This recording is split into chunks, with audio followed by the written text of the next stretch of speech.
watch Fraternity Course. No, just leave the remote right here. I'll find something. Okay. I can't breathe.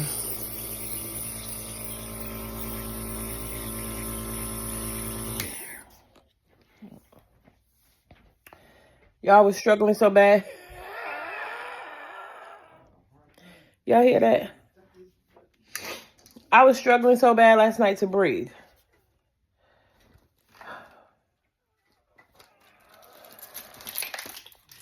I sound like a whole demon in my throat.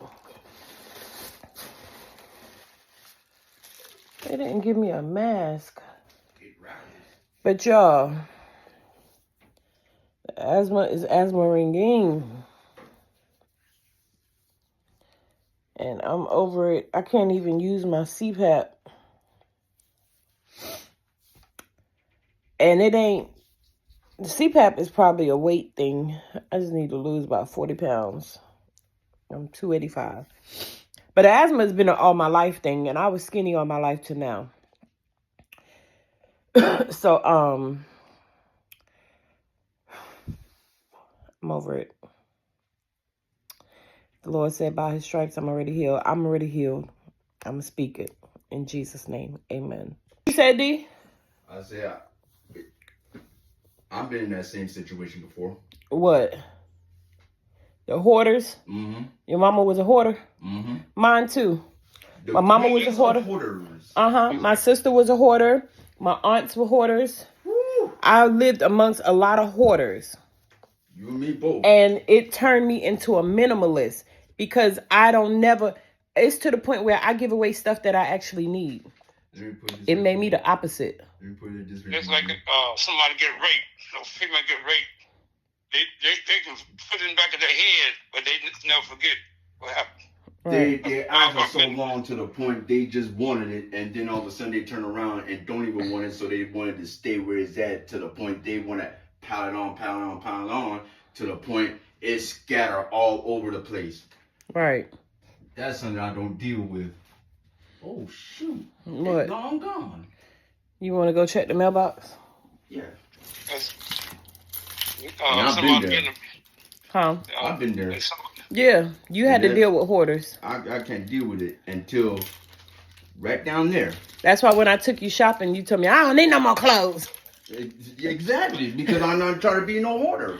And that's pitiful. Who in their right mind want to become a hoarder and not knowing that there are other people that can easily could be a hoarder. It's much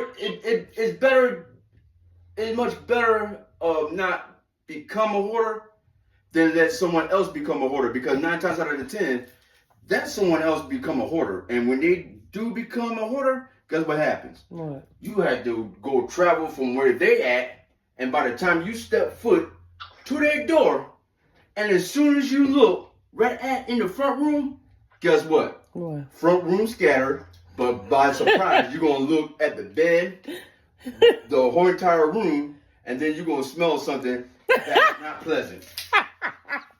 And make matters worse. Always. And make matters worse, here's the kicker for you. What? You think the smell was bad? Sit in the bed and then you're going to find something crawling up on you and then bite you. He telling the truth. Them hoarders, boy, it be stank. Bed bugs. It be bed bugs. It be roaches. It be mice. The whole 9 yards. I can't do it. I can't do it. I'm so short-tempered in the first place. Lord, he had to deal with a lot of hoarding in his life, and he had no control over it. And me, I've dealt with so many hoarders. I mean, every house I go into seemed to have been hoarders. And why do you think I'm the type of person that could really easily curse them out because of what they done and thinking it's okay? No, it's not okay. The laziest person that do all the hoarding will get cussed out in 2 ways. They get cussed out or get knocked out. Either way, they either clean up or get out, because that's the name of the law. Okay, D. Check that mailbox. Don't drop none of my mail. Go around and find out. Lord, no, we ain't doing all that. Oh, trust me. But, huh? Well, you're right. He is. And the statement you made about a rape victim had nothing to do with hoarding. That you just said that just. What did that have to do with the conversation? What I'm saying, like somebody like that, or somebody been abused or something like that, they put it in the back of their mind, and The two just don't correlate for me. I don't know. Anywho, next subject. Next thing. Because that made no sense. But yeah. So you're saying they've been? We're talking about hoarders. Yeah. Okay. It's a psychological thing. That's all it is. Okay. Let's put it right there. Yeah. But I've dealt with a lot of hoarders in my life. And a lot of households I've been in is just hoarders and nastiness, just filth. And it just made me never want to be like that. So I'm the type, I clean up a lot. And if I feel like something is becoming too much, like if I have too much clothes, too much of this, too much of that, some of it got to go. Excuse me. It's got to go. I can't have too much of anything. If I start seeing things not in its place, or there's no place for it to go, it's going up out of here. And that's just me.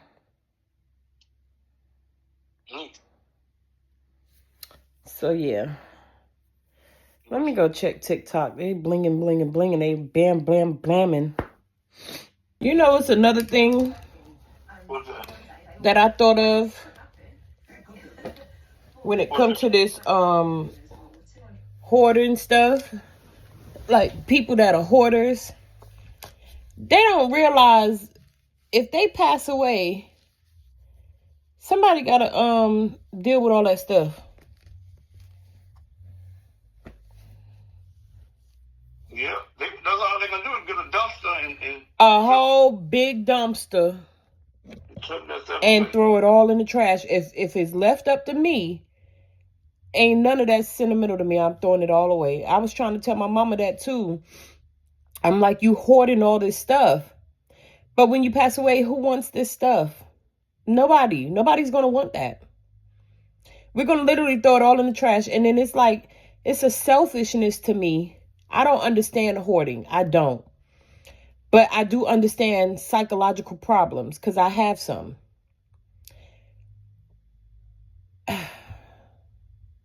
I would throw all that stuff in the dumpster straight. I would get a whole, what is them thing, junk removal people, to bring one of them big trash bins. And I have everything thrown right. I'll scoop it up with a shovel and throw it right in the trash. I would gut the whole house out. That's the part I don't be understanding. It's almost like they're selfish. Because then they be having other people living in their house. They not thinking about them other folks that got to live there. They only thinking about themselves. That's selfish. I don't know. I don't quite understand it. I don't want to understand it. I cannot go in no hoarder house. If I walk into the front door and I see a bunch of trash and garbage, I'm walking out. I know it's a spirit in there. I know it's a whole demon in that house. I know. Because demons love trash. No, for real. Demons love filth. I know it's a gluttonous demon in there. Gluttony loves filth. I know it's a lying demon in there because liars love filth. A lot of them spirits love filth. Them demonic spirits, they love filthiness. They love clutter. They love unorganization because, you know, God is a God of order. So they always going to pervert God's way and be the total opposite. That stuff be tripping me out. I done been in so many houses that's just nasty and hoarders. I'm leaving. I'm walking straight up out your house. And I'm sorry if you feel any type of way. I'm actually not sorry. You should be feeling more sorry for me having to deal with that than I should feel sorry for you dealing with it. And it's like you putting yourself through, excuse me, God bless me. Excuse me, God bless me. It's like you putting yourself through hell for no reason. You ain't got no hoarder house, do you? You need to take some pictures of your house and send it to me. Okay. So I can know if I want to come visit or not. I don't want to come nowhere I got to clean up. I do enough cleaning in my own house. No, you gotta worry about that. Okay. Well, take some pictures and send them to me. You supposed to have been taking... Oh, you supposed to take pictures of the vehicle. Yeah, I forgot all about that. Definitely. Huh? I forgot all about that. Do it tomorrow so you can do it in the morning. You could do it in the morning when it's bright. But yeah. I don't know. For some reason, I picture you being a hoarder. It's just in my head. Like, I can imagine you being a hoarder. And you lying to me. How you figure that? I don't know. You just seem like the hoarder type. No, I'm just let me stop tripping on you. I want them pictures though. I can't wait to get that lip stuff. I hope it really helped my lips. I'm gonna ask you what's the difference in that and cocoa butter. Cocoa butter ain't got the bleach whitening stuff in it. Oh, you want to be white? No, I don't want to be white. I want my lips back pink. Somebody, I want to be white. My lips ain't gonna be white. And I don't want to be lighter. I just want to get rid of the dark lines and the dark spots. I want to be brown like I'm supposed to be. I'm tired of looking like a raccoon. You say you raccoon. These dark circles around my eyes. It's time to clear them. I'm about sick of TikTok for real. Another thing too about this hoarding stuff. When it comes to me, I've been stripped down to nothing. I mean, literally nothing. So many times, like, I'm going to say over 15 times. And I'm not even exaggerating. Where I had to leave everything, lose everything, let go of everything, even important stuff. One of the biggest things that happened to me was losing my kids' adoption paperwork. My ex-husband, the paperwork was in the attic. And when me and him separated, when we divorced, he had no problem with throwing that stuff in the trash. He could have gave it to me. Yep. He threw it away. When I lost that, and then I lost my storage unit right after with everything in it, like everything that meant something to me, I realized then holding on to stuff is pointless. You can literally blink and lose it all. Holding on to material stuff, like stuff that papers and clothes and toys, and holding on to stuff like that, clothes and pictures, you can have a house fire and lose all that stuff. And then what? What are you left with? And even when I tried to hold on to stuff after that, I lost it. I literally lost everything going through life, like losing material things.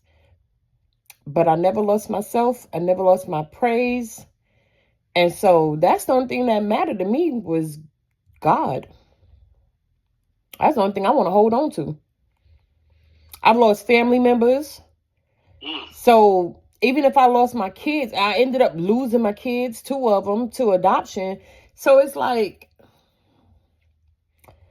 losing stuff I mean, what I'm going to do? Sit around and be depressed all day? I still got to live. I still want happiness and peace and joy. So I feel bad. I got feelings. I feel bad for losing that stuff. But I'm not going to sit and waddle in that sadness. I'm just not. I'm not. No, I got to go on with life. My shirt's so dirty, I shouldn't be on camera with it. But, it's food particles. But, yeah, I could cover it with my blanket. Huh? You got the bathrobe on? I got a t-shirt on. I just said my shirt. You didn't hear me say my shirt? Put the bathrobe So, on. I don't need to put a robe on. I'm laying right here in the bed. Why would I put a robe on to be in the bed? Well, go ahead. But, you were saying you lost everything. yeah. So, I'm looking for the remote. I'm just saying I couldn't be no hoarder, because holding on to stuff, you can lose it all. I've lost it all so much. I feel like it's impossible for me to be a hoarder. I don't think I could. That's not something I could ever do. It's like, I don't want to say I'm used to losing stuff, but I'm okay with letting stuff go. I've had to let go of so much for so long that I'm okay with letting stuff go. If something leave my life, bye. I mean, you ain't the first, won't be the last. I love you, though. I'm for real. I was in love with certain things I had to let go of. Had to put my big girl panties on and let it go. That holding on to stuff is tough. That it sends you through an emotional roller coaster. And then losing it, woo. I'm glad I kind of went through the stuff I went through, though, because, baby, I ain't got to have nothing but Jesus. And I'm serious. Nothing but Jesus, my ID, and my Social Security card. I want to address that, too. A lot of people say I'm insensitive or I don't have any emotions. I have emotions. I'm in control of my emotions. And I do understand what other people are going through, but I also understand how that stuff that they hold on to can stop them in life. I understand how depression can leave you sitting in a bed all day eating and not moving forward.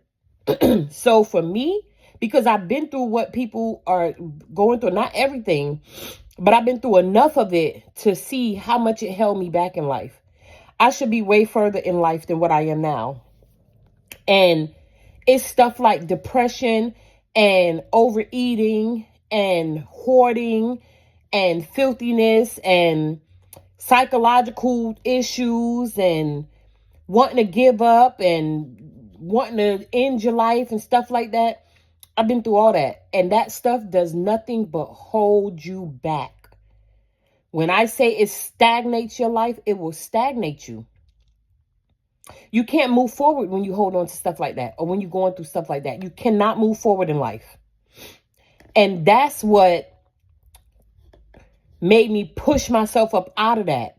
So it's not that I don't have feelings or emotions or I'm insensitive.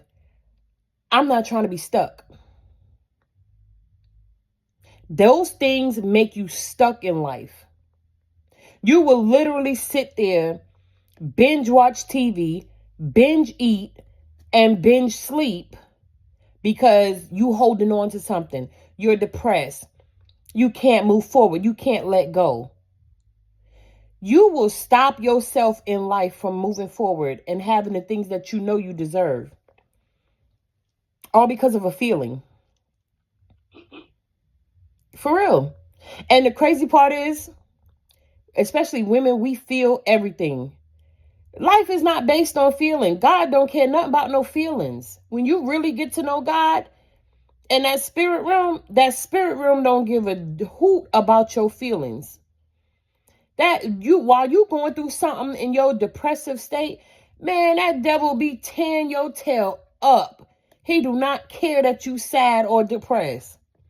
I learned that. And so what I learned to do when I'm feeling down there, I learned to praise God. I learned to war in that spirit. I learned to rebuke that devil.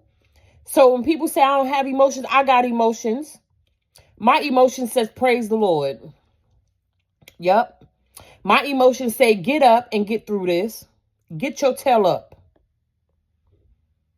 Make something shake. Because if I don't choose you, because you can choose your emotions. And if I don't choose the right ones, I'm be laying in bed eating moon pies all day, watching Hoarders and My 600-Pound Life and First 48. I'm serious. You like First 48? Yep. I don't watch it anymore. But when I was in my depressive state, those were things that made me feel good. Laying in the bed, eating my favorite junk food and unhealthy foods, and watching stupid shows on TV. Yep. That's what my emotions did to me.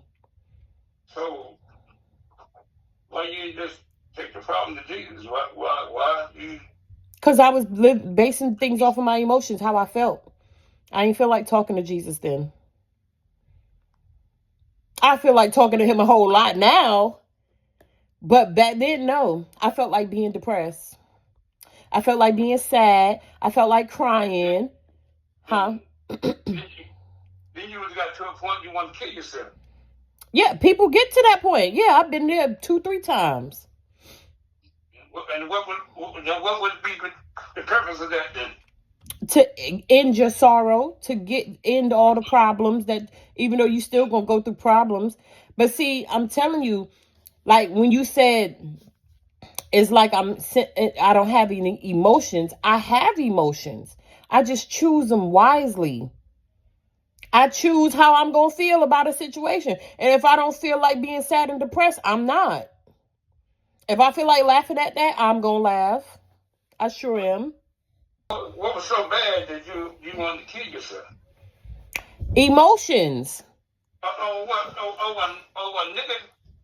Whether it was family members, a Negro, a job, just life and its issues and its troubles will make you feel that way. And when your emotions are running high, that devil gonna come and speak to you in the worst way.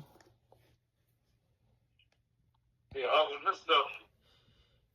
All that stuff is spiritual. And all that stuff, you can't take that none of this. You can't take none of this stuff with you. I ain't seen no U-Haul at the place, son. None at all. You ain't never had your emotions run so high that you want to do something stupid. Not kill myself. Ain't nobody out here above ground is gonna make me kill myself. Well, that's good. I'm glad you never had to face that emotion. Yeah, I've been hurt. Yeah, I've been hurt, but I ain't gonna kill myself. Nope. Not everybody's like that, and that's a good thing. I'm glad you didn't have to face that. No, yeah, my heart was hurt over female, but no, that's okay. And them relationships, woo, they can destroy you. If you don't let it make you stronger, it can destroy you. If you let it. You let it. Yep. This smoothie drink was so delicious. I'm about done drinking it. I'm about to make another one, but I got to be careful. It'd be a lot of sugar. Ain't no woman or man. I ain't no fag, man. Ain't no to make me kill myself or be depressed in the moment. Period. I'm glad you didn't have to face those problems and those troubles in life, but a lot of people have had to face that. And I just want people to know you chose to be sad. I know what you felt in your heart, but in your mind, you have the decision-making process. And you could choose to lay there and be sad, or you can get up and go grocery shopping and cry. Yeah. You can cry while you walking up the street. Yeah. You can cry on your way to work or you could choose not to cry at all. You have to choose your emotions. And when your emotions get the best of you, you got to say, no, I'm not about to feel that way. No, because even when it's time to get over that emotion, you all of a sudden wake up one day and say, I'm not about to do that. I'm not choosing that. You can choose that in the moment that it happens instead of waiting 20 years down the line to finally say, oh, I'm over it. And people be thinking, oh, you don't got no feelings. I do. I choose not to use those. I choose to use happy over sad. I choose peace over chaos. Yeah. And sometimes the emotions will hit you before you even know it. But there's going to come a point where you're going to realize, I could choose something different. You better choose something different.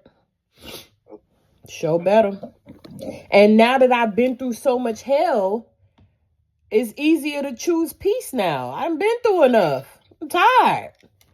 Some stuff you're going to be too tired to even go through. Look, I'm too tired to cry about that. It's okay. I'm too tired. I'd rather go to sleep. Shoot. Especially if I had, I was going to say, especially if I had a long day. You think I'm about to come home and deal with some mess? No, baby. We's not dealing with that. Nope. And the way I choose my emotions now, I'm never choosing sadness ever again. I'm never choosing unhappiness ever again. So anything that happens, it happened. Yup. And that's exactly how I'm going to deal with it. It happened. You hurt my heart. She hurt my heart. Who? As the world turns, I got to keep going. As the world turns, the world got to keep going. You got to keep going. You got to keep living. That's right. And don't be one of them people where ain't nobody got your back. Ain't nobody there to pick you up. Ain't nobody there to save you. Oh, you on your own, Bunky. You better choose happiness. You better choose joy and peace. I'm sorry. Even death. Even when it comes to death, people might think I'm insensitive. But I'm not being sad about death ever again. You know why? We all got to die. We all got to die. And after anybody die, if anybody that I'm close to pass away, I wake up and I got to live the next day. I got to keep going. That's going to hurt. What's going to hurt? I don't choose hurt anymore. I don't, that's not going to hurt me. If you're close to somebody, and especially a relative, and I know God's plan. And I know this flesh has to go. And so you can choose sadness and hurt and pain, but I'm not choosing that anymore because I know better. I'm not detached. I'm not distant. I do have love. I do care. I do understand. But I do know that you can choose your emotion. I'm not disassociating, none of that. I understand all that psychological stuff, but I also know that I can choose how I want to feel. And I know unhappiness and sadness and depression is horrible. I'm not choosing that again. That stuff will stop you in life. No, I'm not. And I still have love and understanding and you know, all that great stuff. It's a sad situation does not mean I have to be sad about it. I've been put through so much hell, baby. Whew. I ain't choosing sadness no more. And that's on period, poo. You said some people gonna feel like I have a cold heart. And like I said, I feel like they have a soft heart. I'm going to make it through life in peace. And they're going to make it through life in pieces. Period. Okay, so.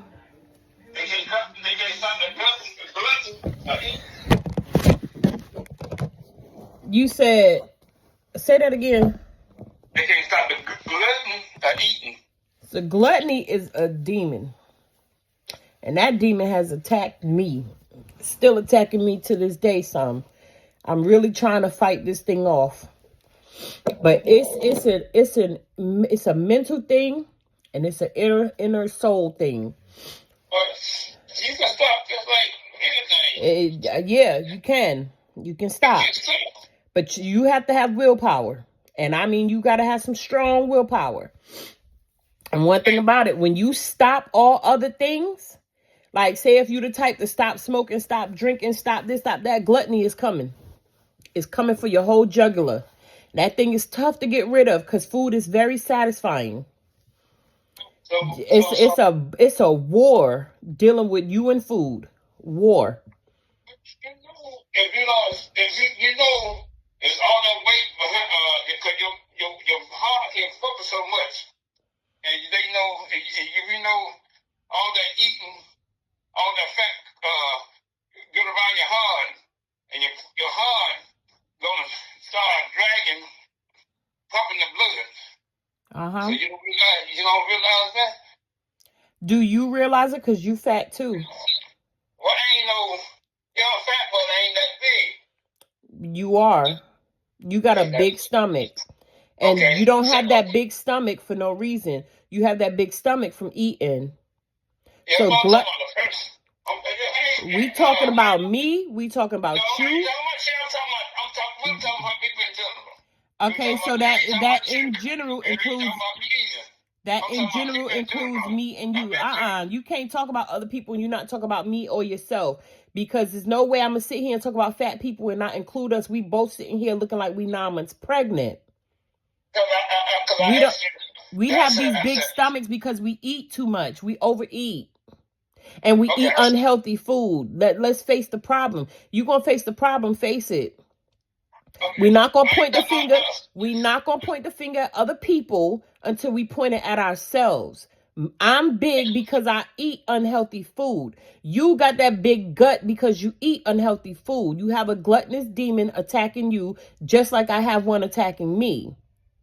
See, you trying to flip the script. What I'm trying to say, if a person if a person eat 500, 600 pounds, what it is. But this is the beginning stages of getting 500-600 pounds, being 200 pounds or more. How much you weigh? You weigh, I weigh 256. And I weigh 285. We are the beginning phases of the 600-pound life. You got to hit the root of the problem. We are overweight. Okay, we are for our height and for our height. Look at us. You see that big old stomach in front of you? You act like you don't see it. Ain't that big. You keep saying you ain't that big. Baby, you could barely button them pants up when you was here trying to put on that uniform. That belt was about to pop. Stop pointing the finger at other people. I wear that tight because they'll fall off. I'm just like one of them young boys with the pants hanging down. They'll fall off because your stomach is big. That's why they'll fall off. It don't have nothing to pull up on. You can't pull them up because your stomach hanging. Okay. We got to be honest with ourselves. I don't wear belts because I have a big stomach. I wear drawstring pants or pants that fit tight so they stay up because of my stomach. So what is one time I asked you, so if a person goes to the let's say go to corral, I know y'all got one down there. And that's a buffet, get up. You have that place you want, you pay 20, I don't know how much it is now. It could be 15, all you need. Buffet. Now if somebody eat 4, 5, 6, 7, 8 plates, what that is? Gluttony just like eating 2, 3, 4 plates. One plate should be enough, portion size. But we don't eat like that. We overeat. Yeah, I you got it to me. At the moment. What's a sweet thing? You keep trying to point the finger at other people because they're a lot larger than you, but you don't realize you are in the same boat as them. Stop trying to make it seem like you're not in the same boat with them. You are. And I am too. And it is a psychological thing. It is a psychological thing while we overeat. Okay. And it's a spirit attacking us. Until you learn how to fight that demon and tell yourself not to eat that junk food, that fast food, and not to eat more than one meal for breakfast, one meal for lunch, one meal for dinner, and portion size, you are going to constantly be under attack because you're not strong enough to fight that demon. Okay, just like, okay, myself, I can't, fuck you, listen. What can I say? You and I don't even drink sodas. I don't anyway. I don't drink sodas. Okay, so what is that? It's you not drinking sodas. But you drink juice. Yeah, I drink. You might as well drink a soda. You drink tea. Yeah. Sweet tea worse than a soda. Yeah, that's in it. Yeah. You think because you drink juice that you better than the soda drinkers? You actually worse if you drink a sweet tea and lemonade. Yeah, well, yeah. And any of them other artificial drinks, just might as well drink a soda. That's true. You keep trying to make it seem like you're better than somebody. No, I'm not saying that, babe. I'm not saying You don't have to say it. You insinuate it. I'm just asking you general questions. And you're also projecting. Because I know you. You act like I don't know you. I've seen you.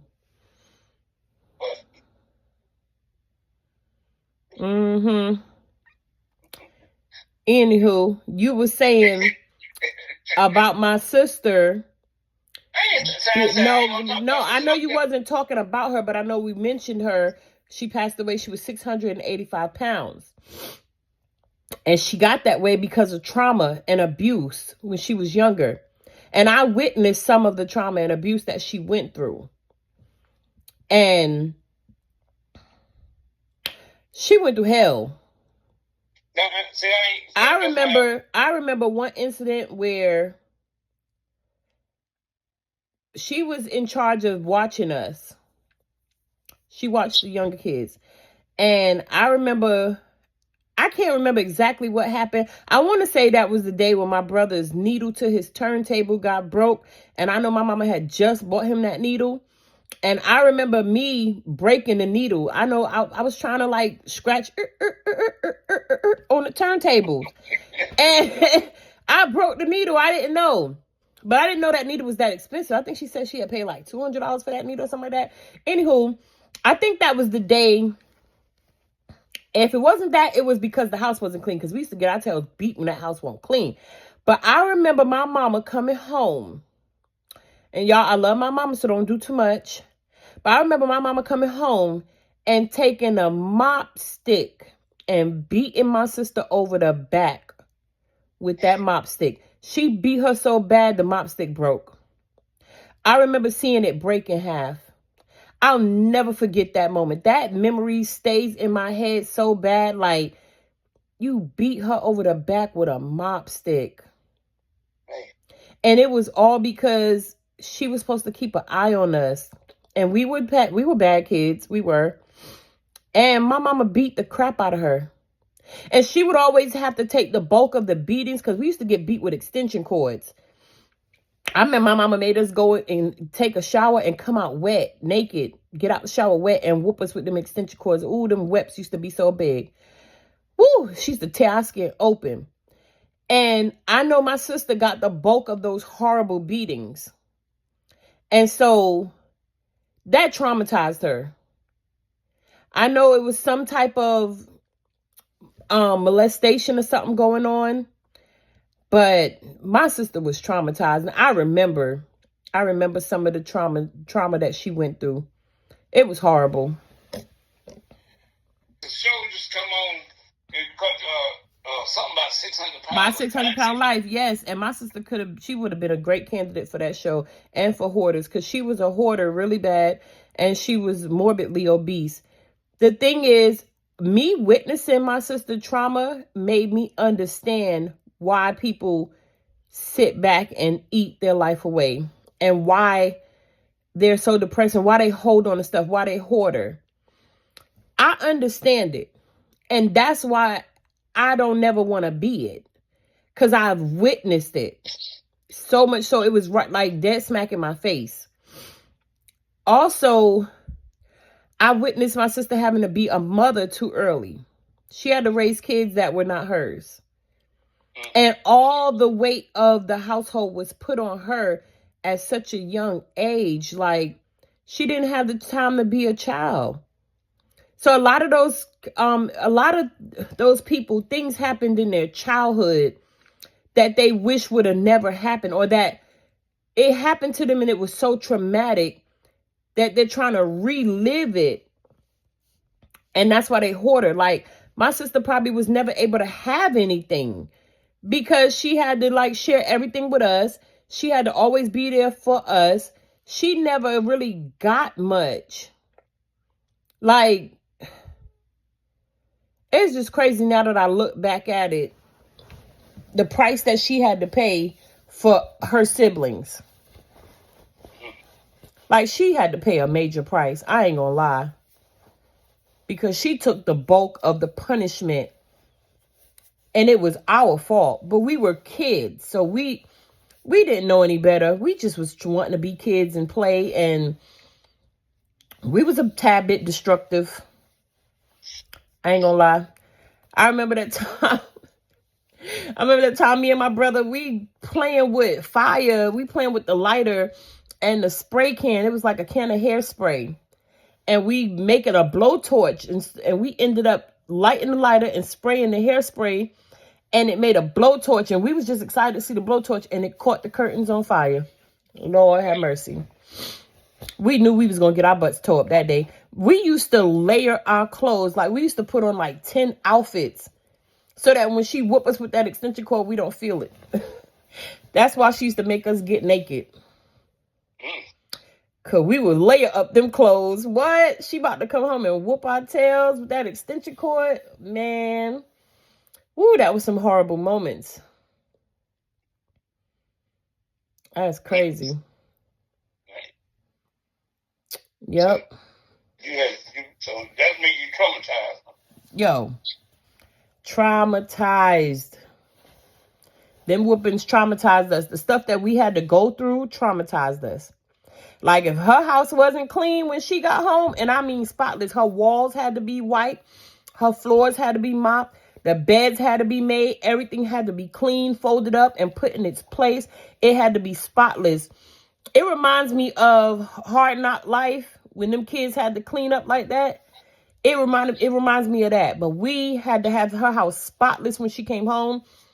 You couldn't sit on her couch. She had plastic on her couch. You couldn't go in her bedroom. But every inch of her house had to be clean. I mean spotless. If it wasn't, you definitely was getting that extension cord to your tail. And if she could reach for a broomstick, you gonna get that too. But the extension cord was her go-to. Not even a belt, extension cord. You gonna get them webs. That thing. I remember my brother, we got beat so much. I remember one day my brother sat there in a chair and he was like, I don't care. I don't care no more. What me?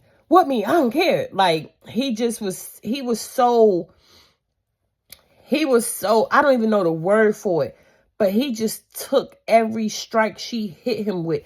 He just sat there and took it. He said he not going to cry no more. And he didn't. He took every lash she gave him. And he did not cry. And when she was done, he went outside and played. I remember that day. That broke my brother. That turned him into a monster after that. Not a bad monster, but it turned him into a strong person that you couldn't break him no more. He was already broken. She broke him that day. He was done. I'll never forget that. And I want to say to people out there who might be abusing their kids, you can stop. You can stop. Literally stop. Especially if you was abused. Because I remember One time I had whooped my daughter. They said she had spit on somebody. And I just thought spitting was the worst thing ever. And she told me later on in life that she didn't spit on the person. So I totally regret whooping her. But in the manner that I whooped her, it was like a tiny little extension cord. And I whooped her on her leg with it. And it left a wep. And when I seen that wep, that made me realize I was about to be walking in my mama's footsteps. Yep. That abuse was about to trickle down to my child. And then people ended up calling CPS on my tail. And I'm glad they did. I ain't gonna lie to you. Because that made me think, like, why am I gonna repeat the same abuse? If she needed to be reprimanded, I didn't have to go that far.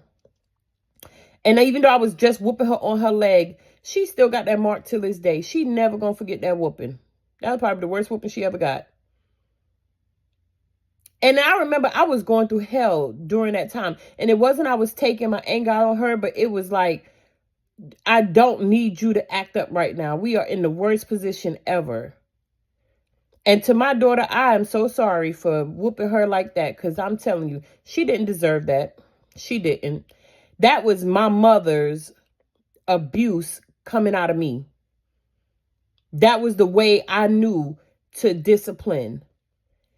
And in that moment, I realized you don't have to discipline in that way. You sure don't. Nope. Some kids may need a whooping, but you take that belt and pop their hands. I remember holding my hand out was a horrible whooping too, but whoop that hand. Time out. Put them in some type of sports. Find another alternative route rather than abuse. That abuse is traumatic. It's going to follow them for the rest of their life. You can stop right now today. Stop abusing your kids. That abuse is real. Did you get whoopings growing up? Huh? Yeah, extension cord. You got the extension cord whoopings too. Shoes. Shoes? Yeah, switches. Wow. Yeah. And it makes me wonder psychologically what was going on with our parents. Because I don't want to sit here and like just put blame on them. Something was going on with them to whoop us like that. Something mentally was wrong. And I know they wasn't happy. Ain't no way you're a happy parent and you would never whoop your child like that if you was happy. You wouldn't. So, all right, the extension cord whoopings was a thing back in the day. That's crazy.